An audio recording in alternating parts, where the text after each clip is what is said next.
Warning, this review contains more profane language than normal. Also, there are minor spoilers ahead. But seriously, do you even care?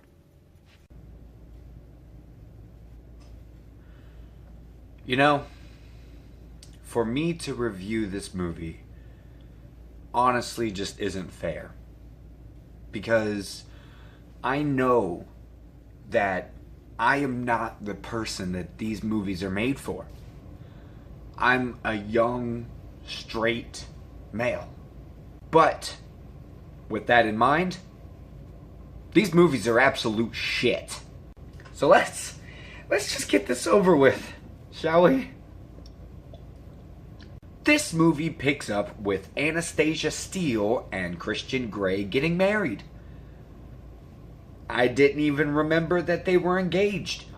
And they have this nice, lovely wedding. They go on honeymoon. They have like 5 seconds of on-screen sex.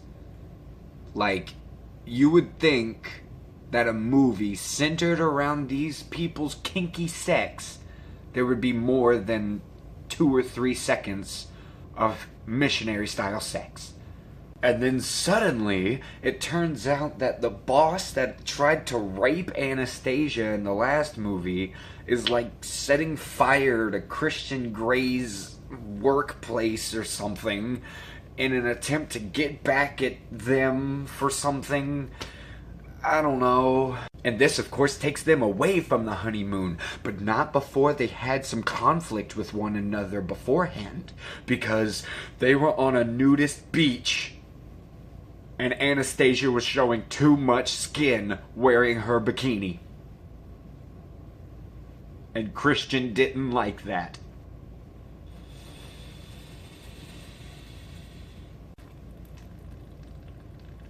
This movie is full of stuff like that. Perfect example. They got married, right? Well, Anastasia didn't change her email address from Anastasia Steele to Anastasia Grey.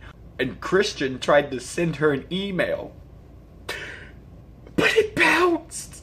Because there is no Anastasia Grey working at this establishment. Why is that, Anastasia? Why? There's also the fact that, just seemingly out of nowhere, they have this conversation about children. And she asks Christian if he ever wants children. Doesn't that seem like something you should talk about before you get married? That seems like some pretty vital stuff you need to get on the same page about. Now let's see. This is the last entry in a series of books/movies that started out as Twilight fanfiction. I wonder if this baby stuff will become a critical plot point at some point. Of course it will! You know, the beer isn't doing it. It's not doing it.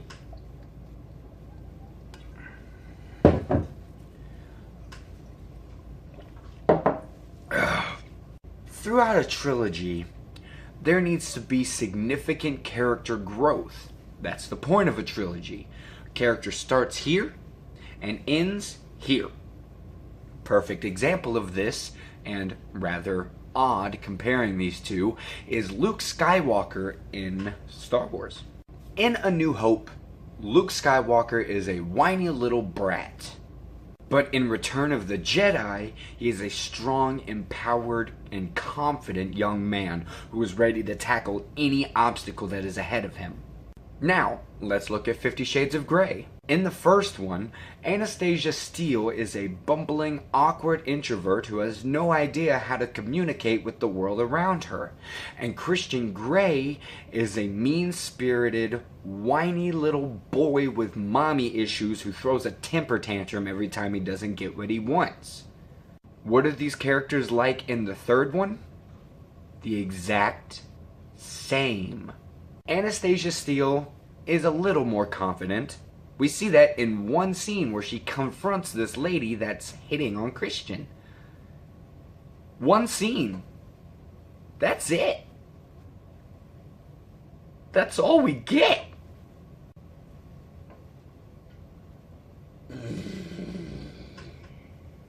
And you know I gotta talk about it. I just have to talk about it with this movie. The sex. How is the sex? Well, it's boring. It's like really boring.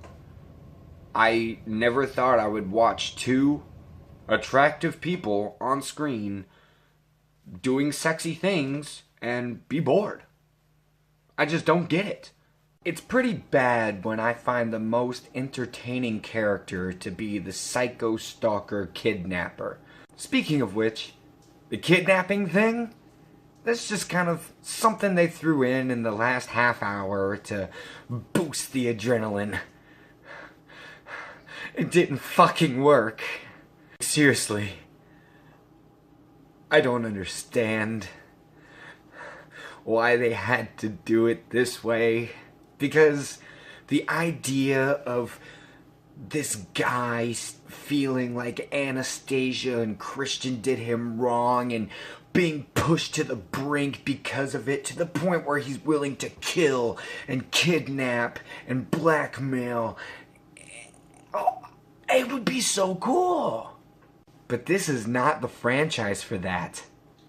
This is the franchise for bullshit. Plus, they give us a flashback montage of the stuff that happened in the first two movies. Plus, they just wrap up the mommy issues with Christian right at the very end. Like, oh yeah, we should probably do something with that. This is the last one. And we see that they have a happy little family together. Aww, fuck me. I knew I was in trouble when one of my girlfriend's friends said to her, "Oh my gosh, the ending was so cute." I've drank all this stuff and it just won't make it go away. I just want it to go away. It's so bad. What is that? It's hope.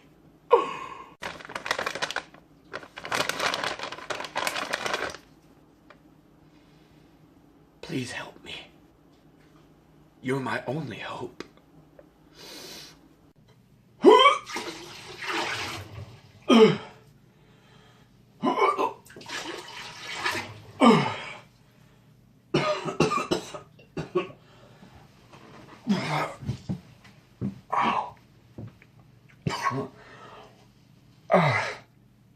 Don't worry.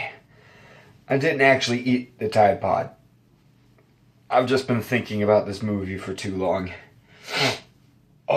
Well, I gave an F last week, so let's keep the ball rolling with another one this week. Because, why not? I seem to hate myself. I'll be reviewing a better movie next week. I promise. But for now, thank you guys so much for watching. Please keep me in your thoughts as I get through this. And I'll catch you next time.